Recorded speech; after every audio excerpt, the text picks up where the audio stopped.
All right, and indestructible leaders, you asked me for information about retirement planning. And so one of the things that I'm doing is interviewing Paul Miller. He's going to give us his perspective, the standard advice that he gives his clients when it comes to retirement planning. All right. Well, thank you, Sarah. Appreciate the opportunity. As she mentioned, my name is Paul Miller. I've been a financial broker for 4 years. Been doing investments for a couple of years now. I work alongside. I'm an independent broker, but I work alongside a very large financial services company called Primerica. Been around 47 years. We have over 8.5 million clients, and we are a leader in the industry, both with life insurance and with investments, and all financial services, to be quite honest. It's been a great journey for me. Previous to this, I was a pastor for 3 years, and then our family traveled in ministry as well. And so it's been a great opportunity for me to reach out to people in a different way and really help them with their finances. And I've loved it. I've had a fantastic time doing that. So one of the things that I do, I am a licensed financial broker, as I mentioned. I sit down with people and I help them plan for retirement. And I enjoy doing that. I also do life insurance, but I tell people that life insurance can be more difficult because people would rather talk about becoming rich than dying. Okay, so the life insurance component even though that's a very important component, as a matter of fact, it's the foundation of anyone's financial house. If you talk to Dave Ramsey, many of your listeners may know who Dave Ramsey is. He'll tell you that the foundation of your house, your financial house, before you implement any of his baby steps, as he calls them, is life insurance, because you have to protect your income. But it can be more challenging to get people to discuss life insurance because of it. You're talking about death.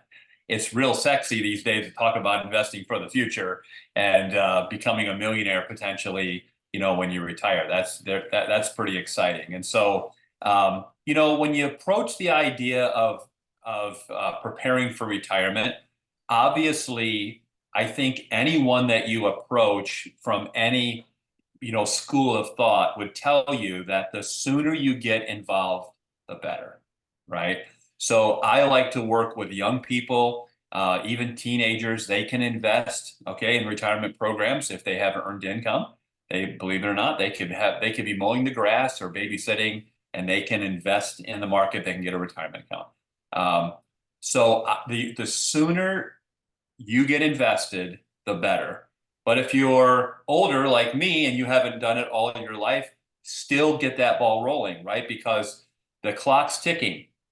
And many of you have probably heard about compound interest and how that works. Albert Einstein, I believe, was the one who said it was the greatest power in the universe. And so you want compound interest to be your friend, but one thing it absolutely has to have is time. Okay, that's the one thing compound interest needs. So if you haven't been faithful in your investing or you haven't done it at all, you need to get going right now. All right, and the sooner the better. So everyone's in agreement with that. But beyond that, you're going to get a plethora of advice or ideas, concepts from all over the place. Okay, so for example, do you believe it's okay to have debt or no debt? Robert Kiyosaki is real big on you can use debt to become wealthy, and Dave Ramsey is completely against debt. Robert Kiyosaki, of course, is the author of Rich Dad, Poor Dad, a well-known classic in the financial world. So is it stock market or real estate or both? Should you invest in your 401k at work, or should you not do that? It depends on who you talk to. And then, of course, lately, in the last several years, it's been, do you invest in cryptocurrency?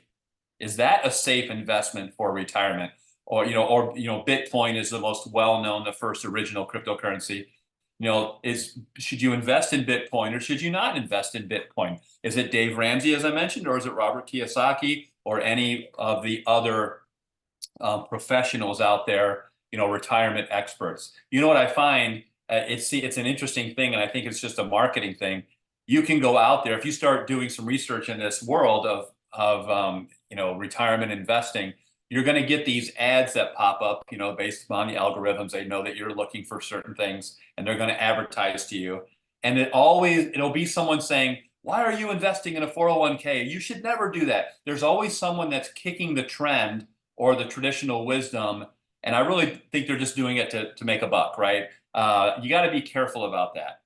What things have been tried and true? I'm more of a conservative thinker. Not that I don't want you to be a millionaire when you retire, multimillionaire, okay? However, I am not a massive risk taker. So me personally, I'm not big into the cryptocurrency world right now and investing in that. Could I someday do that? Sure. When I feel comfortable that it's a legitimate investment and the benefits outweigh the risk. But I don't encourage people that come to me to get invested in cryptocurrency. And I could present to you a whole list of people that would be on my side of the fence who would say you're right to give that advice. But I could also present to you a whole list of people on the other side of the fence who would say, no, you should be pointing people towards cryptocurrency. So I guess what you have to do is you have to say, what are you comfortable with? Right? Because there are different ways of approaching this. All right. My personal position is I lean more towards the Dave Ramsey side. Okay. And that would be making sure that you get invested in your workplace 401k if one is offered. If one's not offered, okay, then you want to get invested in IRA, an individual retirement account outside of your workplace. However, if you have a 401k, you should invest in that if they do a match. Okay, if they do a match. And if they do a match, you want to do up to the match, but not above the match. Why is that? Most 401k plans are still what are called traditional 401ks versus a Roth 401k. All right, I'll talk about that in a minute. So most plans are called traditional 401ks. That means that they are tax deferred accounts. Okay, so what that means is when your employer pays you, they're going to take out your contribution, then they're going to take out your taxes, and then they're going to pay you. Okay, so because you never paid any tax on that contribution, down the road when you retire, the government says, we want our money, and they're going to want payment on every penny that grows to.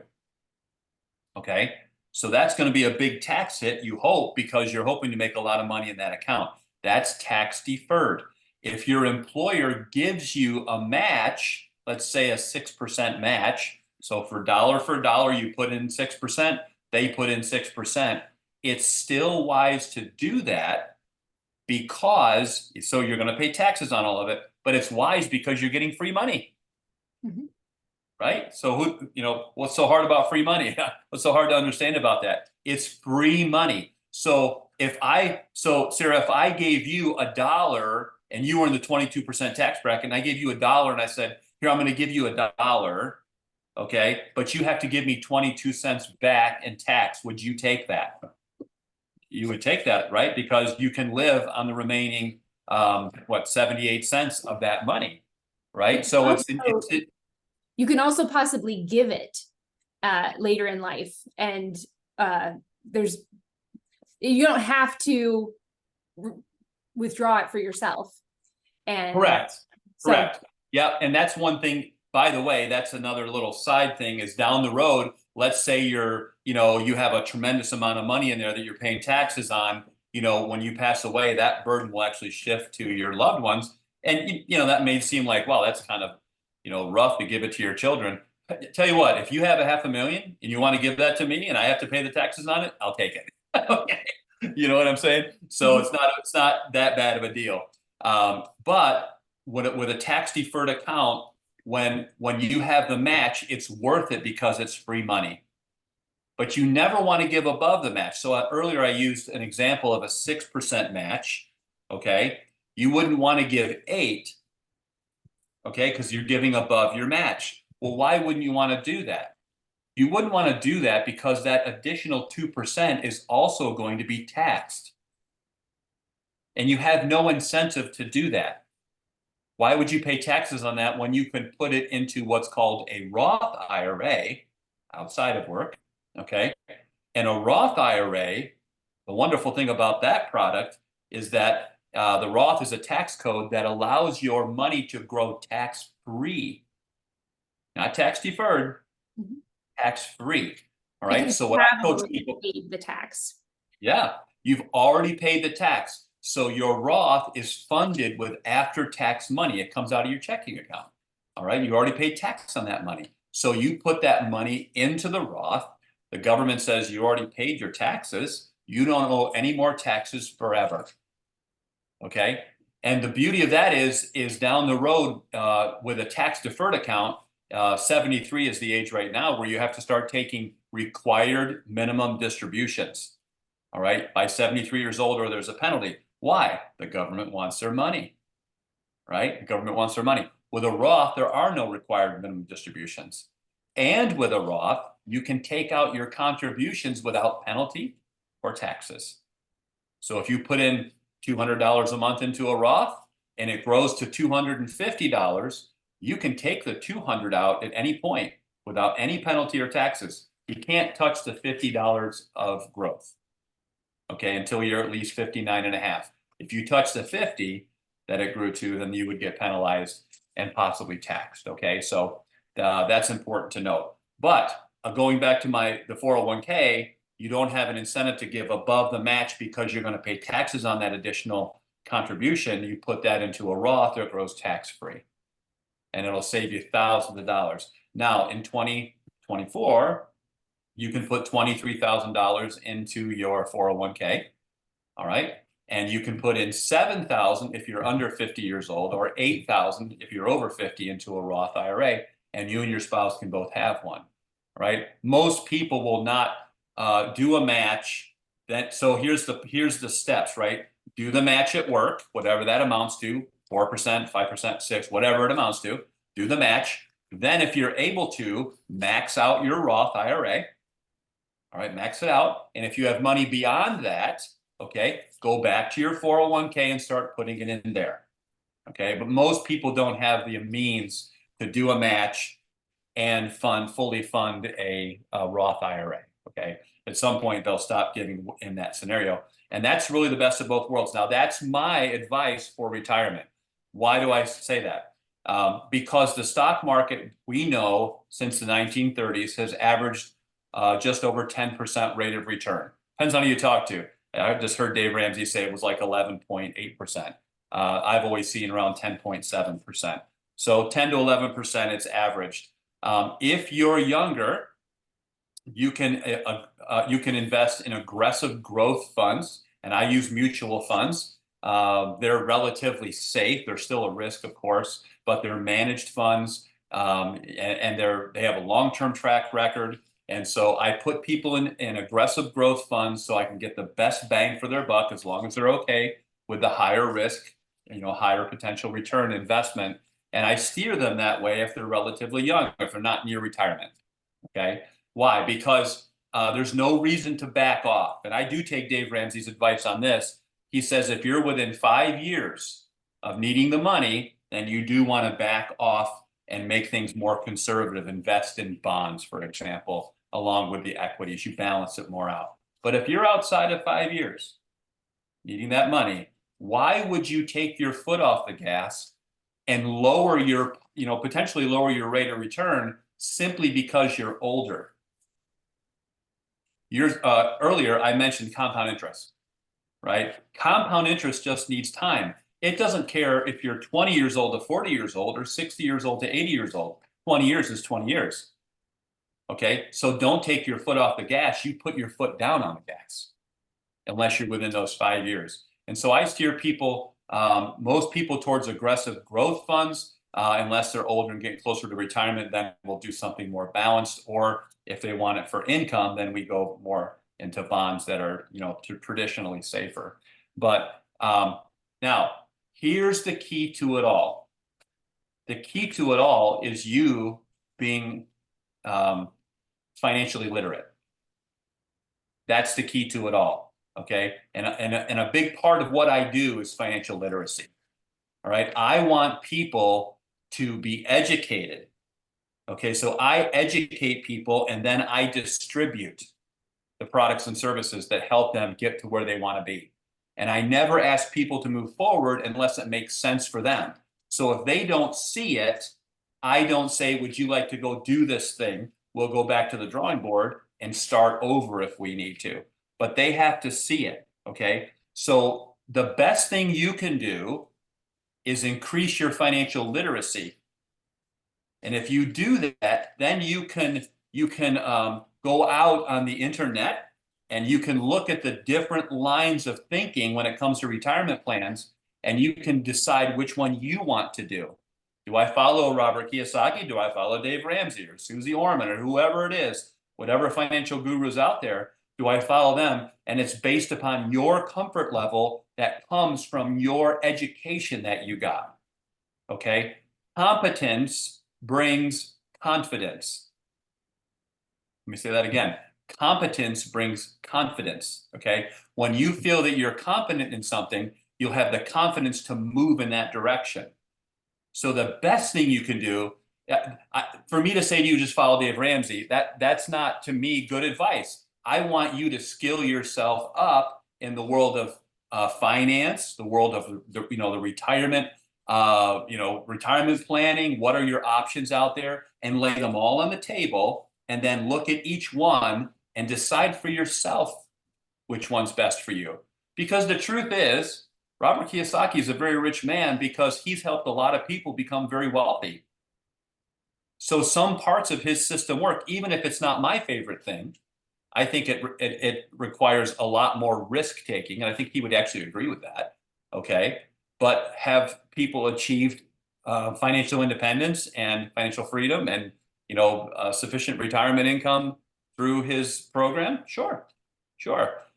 Dave Ramsey, have people, there are people that are against the Dave Ramsey mindset. They say it's only for middle class people. It's, the wealthy of the wealthy would never follow him. Well, I don't agree with that. However, I've weighed those things in my mind and I've made a choice. Okay. So then you can look at what Dave Ramsey says. You can look at what Robert Kiyosaki and others who think like him say, and you can say, which one is for me? And it's not a blindfolded, shooting in the dark, because you skilled yourself up and you understand what Kiyosaki's saying. You understand what Ramsey's saying, and then you make a choice. And then when you do make that choice, just go with it.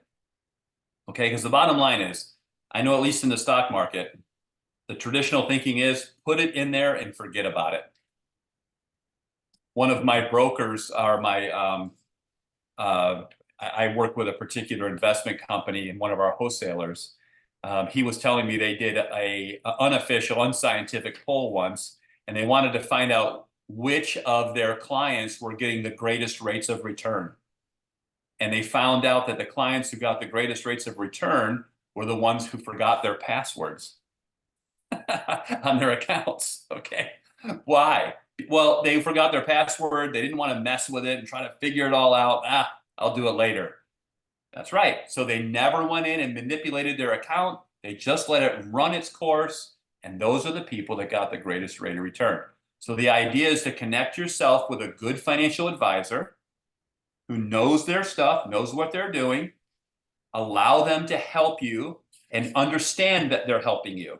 Okay, that's where your own skilling up process comes into play, where you understand what they're telling you and you go, I see this. Okay, I see that you're really helping me here. And then go that direction and then just forget about it. Just leave it alone. And if the market's done what it's always done, you're going to come out okay.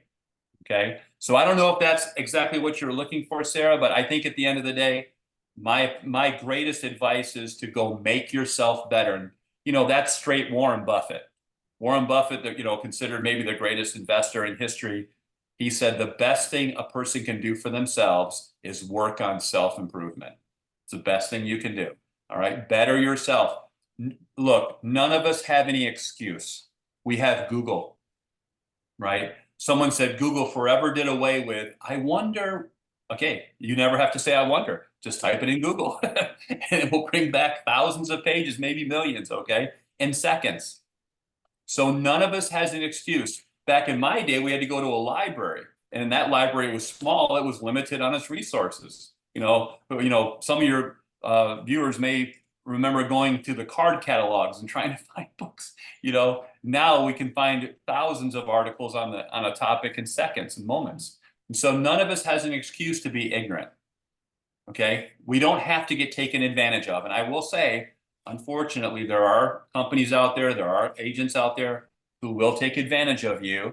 Okay. And I know I mentioned Dave Ramsey a lot. I love what he says about this. He said, you want to find a financial coach with the heart of a teacher, not the heart of a salesman. You want to find a financial coach with the heart of a teacher, not the heart of a salesman. I completely agree with that. Okay. Because they have your best interest in mind, and they're not thinking about their bottom line. They're not calculating their commission while they're on the call with you, right? You don't want that. You want someone who really cares about you and is willing to build a relationship with you and get to know you. So you look for someone who has those attributes, and at the same time, you're getting yourself skilled up, because there's no reason to be ignorant anymore out there. And man, when you marry those two things, the future can be pretty bright, and you don't have to be afraid going into that because you're going into it educated. So I hope that helps. Yeah, that's what I got for you. So Thanks. So for the person that says, check and check, I was on board with a Roth IRA, before my friends were. But I still feel like, how do I know, what's enough? Or, what do I do next? I did get a windfall. I did sell a property. What would the next thing be? Or, or I am that person that's wanting to better myself, and I've already been doing these things. What do you say to those people that are just looking for a little bit more? yeah, that's a great question. One thing I do then beyond the 401k, the match, then the Roth, is put people into perhaps a brokerage account. Okay. Now that's not protected. It's not a retirement account, but it is investing in the market. And I'll often put them in the same exact funds they have in their Roth, because I can do that, right? You can, if it's good for the Roth, it's good for your brokerage account, right? So I'll put, if they have more money they want to invest. But here's the key as you're going into retirement. As Ramsey often says, okay, I think you can see the direction I kind of lean. He says, don't kill the goose, don't cut up the goose that's laying the golden egg. All right. So as you're contemplating going to retirement, you want to make sure that when you decide to live off whatever chunk you decide to live off of, you want to make sure that it's the interest you're living off of. You're not cutting into your principal. Okay. So you want to take inflation into account, and inflation is on average 4%, has been for, average, over decades. And then whatever rate of return you're getting, and then you take that difference and you live off that percentage of your money going into retirement. And then that will guarantee, market pending, that you're not cutting into your principal, because you're just living off the interest going forward. So you never slay the golden goose, and the money never ends. Because the number one fear that people have going into retirement is that I'm going to outlive my money. That's the number one concern. Okay. So you don't outlive your money by, living within your means and making sure that you're only living on the interest that you created. Now, ideally earlier, again, going back to the beginning, you want to get invested as early as possible so that thing can become as big as possible, right? Ideally you go in early, your 20s. It's easier to live off the interest when when the goose is bigger. So it's bigger. You can live off the interest, right? So you want to make sure that you're getting in there as early as possible so that it doesn't make that decision when you're in your 60s. It doesn't make it as difficult because you have so much in there. There's more than you'll probably ever use. You're going to pass that on to generational wealth for your family, which is pretty fantastic too. So what if someone comes to you and says, oh gosh, I'm really late, to this. I'm this age. I do the math, and 10%, a year with following your advice, it's not, that doesn't make me feel good about my future. I clearly, I need to do something more. What do you tell people in that sense? All right. So in that situation, you have to be honest with yourself. You waited too long, and you've got to own that. I did that. I didn't start investing till 4 years ago. Okay. For a series of reasons that, I won't go into here for time, but I thought I'm in trouble. I'm only 14 years or so from retirement and I've got nothing saved. Okay. And I started investing immediately like a snowball. Okay. But here's something else that I did. And this is the reality of it, because if you don't have enough money in retirement, okay, you may be standing there saying, welcome to Walmart when you're 75 years old. Okay, those people that welcome you to Walmart that are in their 70s, most of them are not there because they want to have social interaction. I mean, maybe they are. They're there because they didn't save enough money in their lifetime and they now have to work till they can't work anymore. And that's very sad. See, we live in such an affluent society that we think, oh, when I retire, newsflash, if you don't have money in retirement, you are not retiring and you're going to keep working all the way until you can't. Okay, unless you got some wealthy children who are going to take care of you. And it's rough. My own parents are facing that right now. Okay, they're going through a rough stretch in their older years financially. And it's sad to see because they didn't prepare when they were younger. I didn't get a lot of teaching on money when I was a kid. So the answer to the conundrum, Sarah, is this. You got to make more money. Okay, you got to go out and find a way to make more income. And there are opportunities out there. Okay, that's one thing I help people with as well. I can help them make more money in the financial services universe. Okay, and it's unlimited the amount of money you can make. Is it going to require you to put more effort in? Is it going to require you to skill up and learn new things? Absolutely. Is it challenging? Absolutely. But can it be done? Absolutely. Okay, so there's no rainbow. There's no magic, sauce. If you waited too long, you can only put so much in. For me, if I wanted to put $1 million away by the time retirement comes, I got to put in over $4,000 a month. Okay, well, I didn't have that with my income years ago. I've changed my situation, and the last 4 years, I've doubled my income from what I was at, and I'm even going up higher. Okay, because now, is that risky? Yes, I'm getting older. I have less energy, but hey, I've got to try to recover what I failed to do when I was younger. And I have to own that. It's all on me 100%. Okay, I own that. It's no one else's fault. I made the choice not to invest when I was younger, and now life is what it is. So what are my options? Well, get invested now, which I did. I have money put away. Okay, it's not a ton, but the snowball's rolling. It's getting bigger. Number two, I got to make more money. Okay, and I have to face that, and I'm willing to face it, and I'm willing to go do what I got to do to get it done.